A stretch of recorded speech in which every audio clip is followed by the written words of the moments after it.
The farmed shrimp industry has detrimental effects on mangrove forests, with approximately 3.4 million acres being destroyed since 1980.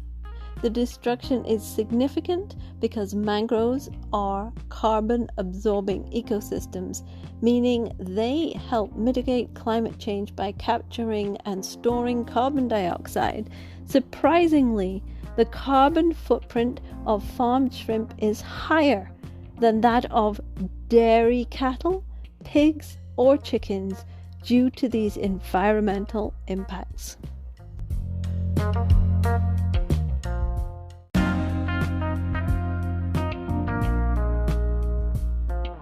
What's up with shrimp? That nice little bag that you got from the grocery store, little innocent shrimp sitting in there all peeled and cooked and ready to eat. Or you go to a restaurant and there's quite often shrimp on the menu.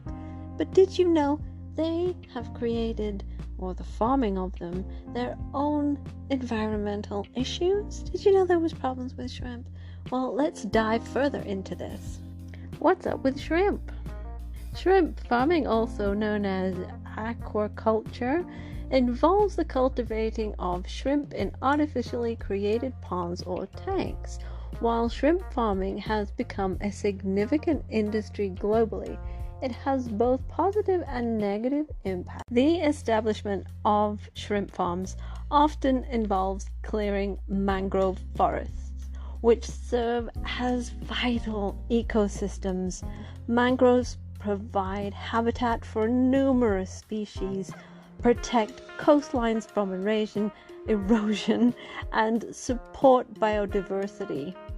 Their destruction can lead to a loss of crucial nursery areas for fish and other marine organisms. The way that some shrimp farming is done can require use of chemicals and antibiotics and fertilizers and pesticides to control disease and promote shrimp growth. These chemicals can leach into the surrounding water bodies, causing pollution and potentially harming aquatic life. The discharge of nutrient-rich effluents from farms can also lead to eutrophication, resulting in oxygen depletion and the death of marine organisms. High stocking densities in shrimp farms can create favorable conditions for the outbreak and spread of disease among the shrimp population. To combat these diseases, farmers often use antibiotics and other chemicals which can contribute to the development of antibiotic resistance. And this can pose risk to human health if consumed. Shrimp farming often relies on the use of genetically improved or selectively bred shrimp varieties. In some cases, escapees from the farm can interbreed with wild populations, potentially impacting the genetic integrity of native shrimp species. You might wonder, why does that matter? Well, this can lead to changes in the genetic diversity and ecological balance of the ecosystem. Shrimp farming requires substantial amounts of water for pond maintenance, and the extraction of large volumes of water from natural resources can lead to water scarcity and affect local ecosystems. And that's not all. The demand for shrimp feed can contribute to overfishing of small fish used in feed production, disrupting marine food chains all down the line. Shrimp farming can sometimes lead to social conflicts, particularly in cases of local communities. Access to resources such as land and water can be affected.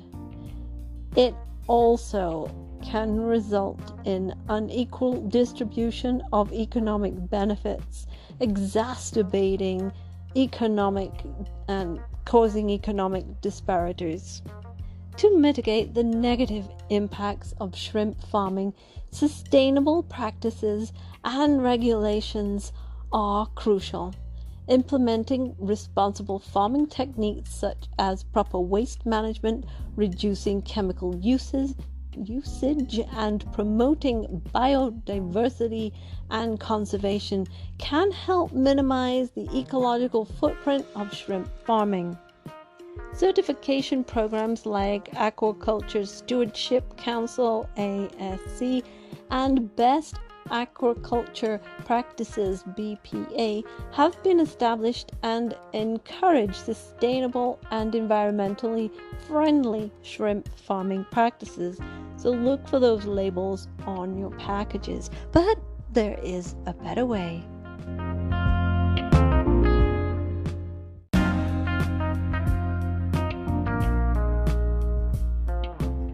Farming shrimp in vertical urban settings is the mission of John Denier, the CEO of Vertical Oceans, one range of aquaculture startups that have chosen to locate in Singapore, a city-state keen to increase its self-sufficiency in food to become an innovative hub for a wider region. Vertical Oceans has pioneered a form of land-based shrimp aquaculture, which includes modular grow-out units stacked in vertical systems. The company has performed 6 harvests from its pilot facility and reports robust interest in its products. It has doubled its headcount since January 2022. Denier said that he is keen to tap into a huge demand for shrimp in Asia. He says some of our shrimp technologies could be adapted to traditional pond aquaculture, but our focus is to use our technology to grow shrimp in vertical oceans. Shrimp producers are increasingly adopting technology to improve their profits. A lot of this is marketing apps, which better align margins across the value chain.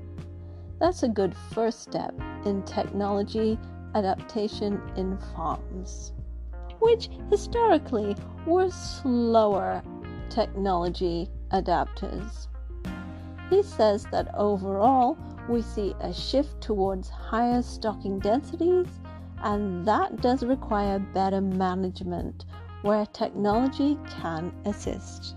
Another adaptation that shrimp farms could use, he says, is a settlement pond for bioremediation, which was on a previous episode for their affluent before releasing it into the ocean. That one step could have a bigger impact than any digital or technology. And growing tilapia for milkfish in those ponds to consume the organics, and it becomes an economically productive, and it baffles me that many farmers don't do this, he says. So to summarize it all, traditional shrimp farming industry has caused significant environmental damage, including the destruction of mangrove forests and a high carbon footprint. Vertical Oceans aims to revolutionize the industry by bringing it indoors, utilizing large tanks and incorporating natural filters to recirculate water and reduce environmental impact. The early success of their prototype suggests a potential solution to the sustainability issues faced by shrimp farming industries.